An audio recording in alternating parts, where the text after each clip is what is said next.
Alrighty, you guys, welcome back. We are going to move on to Isabel's section. So I'm going to kind of make this follow along with us a little bit here. All right. Okay. So we are reading Isabel somewhere between the Bahamas and Florida in 1994, 4 days from home. The little boat was falling apart. The seams between the sides had cracks in them. The engine rattled in its mounting, constantly weakening the bolts that held it in place. Even the benches were coming loose. Only Castro hadn't cracked. He stared up at Isabel, as stern and confident as ever, commanding her to fight against the impossible and win. But it was hard to fight against the inevitable. The water in the boat was almost to Isabel's knees. She and the others worked sluggishly in the blazing hot Caribbean sun to scoop, pitch, but water was seeping in as fast as they could bail it. The boat was sinking. Every empty water bottle and gasoline can had been tucked up under a bench to help keep them afloat.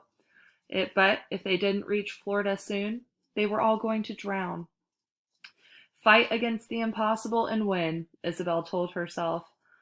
When are we going to get there? Yvonne whined. Mañana, Lito said wearily. Mañana. Suddenly, Isabel's grandfather stopped bailing water. He sat up straighter, like he was looking at something in the distance. Mañana, he whispered. Lito? Isabel asked. Her grandfather blinked and his eyes found her again. Was he crying, or was it just sweat and seawater? It's nothing, Chabella, just a memory.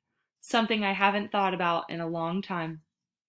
Isabel's grandfather gazed around the little boat, and his eyes suddenly looked sadder, Isabel thought. She would have crawled over and hugged him, but there was no room to do it without 3 people getting up and moving for her to get there. Don't stop bailing, Senor Castillo told them from where he lay in the bottom of the boat. Maybe you could help, Poppy told him. I'm recovering, Senor Castillo argued. I can barely move in this heat. Besides, I don't see you bailing. I'm tending to my wife, Poppy said, who's really sick. Ever since the Bahamas, something had come over Isabel's father. He'd been more attentive to Mommy, more focused on her than anybody else. Nobody else noticed, but Isabel did. She'd seen him hold her hand, watched him gently move her hair out of her face, and heard him whispering that he loved her and that he needed her. Things she had never seen or heard him do before. Are you saying my father is faking it? Louise challenged. I'm just saying it's very nice for him that everyone else is keeping this metal coffin afloat while he just sits back and relaxes, Poppy said. You wouldn't even have this metal coffin if I hadn't built it. I'm not sure if built is the right word, Senora Castillo said, trying to pull 2 of the side pieces back together. Cobbled is more like it. Yvonne and Senor Castillo erupted at the same time. We did the best we could, Yvonne yelled. Oh, now you're telling us how to build things? Senor Castillo said. Where were you and Louise when we were up all night putting this thing together, eh? You were at your law office, doing God knows what. Isabel shrank in her seat and put her hands over her ears. She hated when her parents argued like this, and now everyone on the boat was mad at each other. I was helping people, Senora Castillo told her husband. You've never appreciated what I do.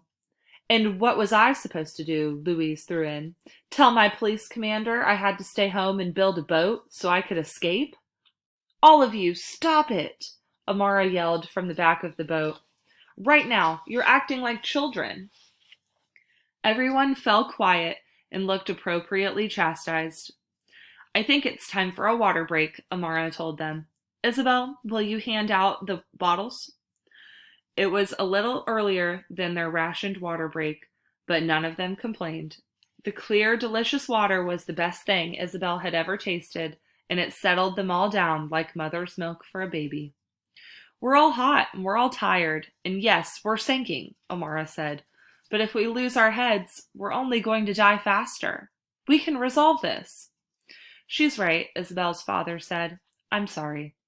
I'm sorry too, Senor Castillo said. I should be helping. Only if you're up to it, Poppy said, and he sounded like he meant it. If the boat is falling apart, though, Yvonne said, we're taking on too much water. We have too much weight, Senor Castillo said. She was right, but what could they lose? There was just the engine, the fuel, the food and water, and 9 of them. What if 1 or 2 of us slipped out into the water at a time? Poppy suggested.